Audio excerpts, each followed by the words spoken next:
A nutrição, para mim, em casa, ela modificou muito quando eu comecei essa parte da nutrição funcional. A nutrição funcional, da modulação intestinal, aí sim eu mudei. Porque até então, na faculdade, quando a gente está na faculdade, a gente aprende muito a fazer dieta com restrição calórica para emagrecimento, mas você dá bolacha, água e sal, você dá pão, você dá todos os alimentos alergênicos, e você não, pelo menos na minha época era assim, tá, gente? Se hoje é diferente, graças a Deus. Mas era muito livre, era só mesmo manter o equilíbrio. Então, eu dava, tipo, não refrigerante, mas só que assim, eu dava todos os alimentos, assim, só não refrigerante, e não ficava dando doce. Mas dava lanche do McDonald's, comia. Quando eu comecei a fazer a nutrição funcional, e, gente, a nutrição funcional, porque eu sou apaixonada, porque ela funciona. Vamos falar disso já. Gente, funciona, porque você entende a sua célula, é bioquímica, é fisiologia, é lindo de ver. É como que é o transporte celular, como ela faz o processo no seu corpo, a absorção, excreção dos alimentos e das toxinas.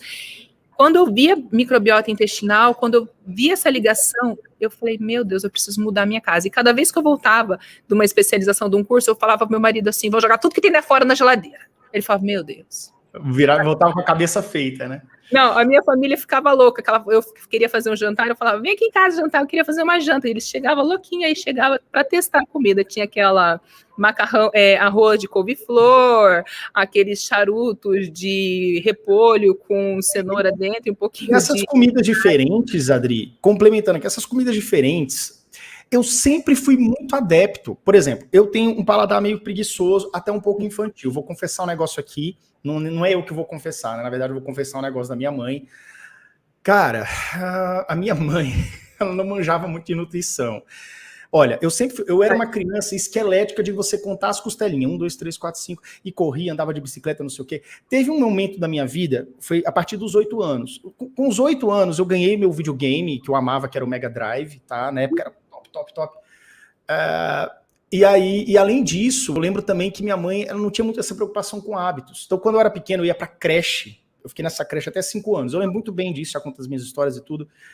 Cara, minha mãe, eu lembro dela ter me dado uma madeira com Coca-Cola, cara. Mas uma madeira com Coca-Cola, porque não, você vai lanchar isso aqui, então toma aqui sua Coca-Cola, leva lá, não sei o quê. E era doce, era muita coisa. Então, assim, o meu paladar, ele cresceu um pouco escangalhado. O que aconteceu? Minha mãe não se importava com isso por desconhecimento, eu menos ainda, porque eu tinha 7, 8 anos, né? Logo depois, né? A creche foi até os 5, depois na escolinha. E aí, o que acontece? A partir dos 8 anos, eu comecei a ficar hiperviciado nesses hipercalóricos, e perdi horário para comer e tudo, e comecei a ganhar peso. Então, final da infância, eu era mais gordinho. E aí, exatamente. E aí, uma coisa, eu lembro muito bem que o meu emocional, até os 7, 8 anos, ele era 1. E depois, claro que teve outros fatores, mas eu lembro muito, mas isso tem ligação. E depois, quando eu comecei a ganhar mais peso, quando eu comecei a não me encaixar nas coisas, nas roupas, estava tudo muito estranho, eu tive essa impressão de estar, cara, numa depressão, uma coisa assim, não estava legal. Entendeu? Você era mais quietinho? Muito o quê? Falhou. Quieto, mais retraído? Depois eu fiquei. Depois eu era um capeta até os 8 anos, depois eu dei uma sossegadinha. É que essa parte aí, Yuri, eu vejo que, assim, a nutrição naquela época, na nossa época, né, que nós temos, acho que, a mesma idade. Pelo menos eu tenho 37. Quantos anos você tem, Yuri? 38. Ai, nós temos a mesma idade. Ai, que bom, achei que era mais velho.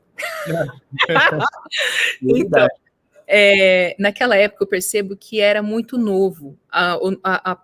O pessoal, a nossa família antigamente, eles tinham uma alimentação saudável, que era uma alimentação mais com verduras, com legumes, mas aí foi o quê? Aquela fase da mudança da sociedade para parte dos industrializados, primeiro, que não tinha toda vez, aí eles não podiam comprar, e depois eles conseguiam comprar, e que era tudo mais prático. Era mais prático, gente.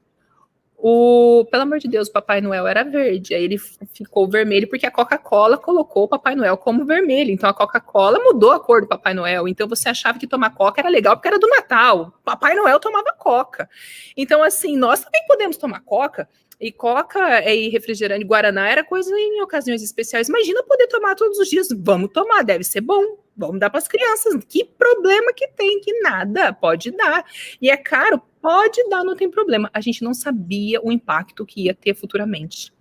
Não tinha muita noção. São coisas, isso que você falou é muito interessante, porque eu conversei com a minha mãe esses dias atrás, eu falei, mãe, naquela época você tinha tanta preocupação em relação comigo e com a minha irmã da alimentação. Ela falou, não, naquela época eu me preocupava se eu tinha alguma coisa para oferecer para vocês para comerem. Hoje é diferente. Na hora, né? A preocupação era do dia. Então, no dia, cara, beleza, vocês estão aqui com fome, estão me dando trabalho, sei lá, cara, o que eu vou oferecer? Tem fruta? Não tem? Ah, então toma esse biscoito aqui. Era prático. As pessoas não vinham, porque assim, o biscoito, gente, ele não engorda você. A Adriana vai complementar meu raciocínio. Ele não engorda você ali na hora, você tá dando pra criança. Não. O biscoito, ele vai te viciar, porque ele é extremamente gorduroso e açucarado, e você ele vai mudar a sua microbiota intestinal. É muito importante falar da microbiota intestinal, Yuri, porque assim, as pessoas precisam entender que no nosso intestino ele tem vários micro-organismos vivos ali. E nós, quando começamos a ofertar alimentos mais gordurosos, mais calóricos, com uma quantidade maior de açúcar, não é que o açúcar é prejudicial, ela é prejudicial porque ela vai degradando os neurônios, gerando processo inflamatório, mas o principal é que ela muda a sua estrutura da microbiota. Ela mantém uma quantidade de microbiota ruim, de micro-organismos viciantes em açúcar. Então, você acaba virando uma marionete. Você nem quer comer o doce, mas você vai comer porque você está sentindo uma necessidade. Muitas vezes, quantas vezes, gente, a gente comeu um alimento e você fala, não senti nem o gosto. Nem sei por que eu comi, não senti o gosto. Porque a nossa microbiota está modificada.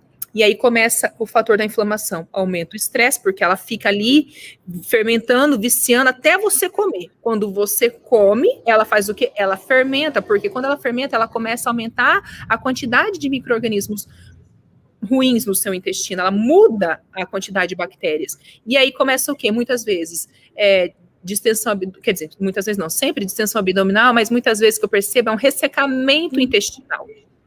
As crianças, elas começam a o quê? Eu não vou fazer cocô, porque eu tô brincando, eu tô comendo, eu não tomo água, então vai começando uma inflamação intestinal. Muitos pais não sabem qual a quantidade de fezes que os filhos fazem durante o dia ou durante a semana. Quantas vezes vai no banheiro, né? Não tem noção de quantas vezes eles vão no banheiro. Não tem a mínima noção de que isso acontece. Isso faz com que leve um aumento da quantidade, uma dilatação da parte do intestino, ao acúmulo maior de fezes e uma inflamação intestinal. Uma descompensação nas bactérias, uma ingestão maior de alimentos mais calóricos, obesidade, diabetes, colesterol, hipertensão e aí doenças futuras. Então, tudo é um ciclo. Por isso que assim eu falo, alimentação não é só uma restrição. Por isso que as dietas da moda não podem ser, as pessoas têm que perceber que não é isso. É como que o seu corpo está. Não adianta você fazer uma dieta da moda que você está louquinho para sair dela. Você emagreceu. Não é difícil de emagrecer, é difícil de você manter o seu peso. Porque você quer voltar para o seu hábito antigo. Você tem um pensamento antigo. Você ficou naquele hábito antigo há quantos anos na sua vida? E você fez uma dieta que você emagreceu lá uns 15 quilos por 2, 3 meses. Mas a primeira oportunidade você vai voltar a comer, vai voltar a beber, vai voltar a ter aquela vida sedentária e o excesso de peso. Aí quando você viu, você comeu o dobro para compensar o que você fosse comer. E você fala, agora eu vou comer mesmo porque não deu certo.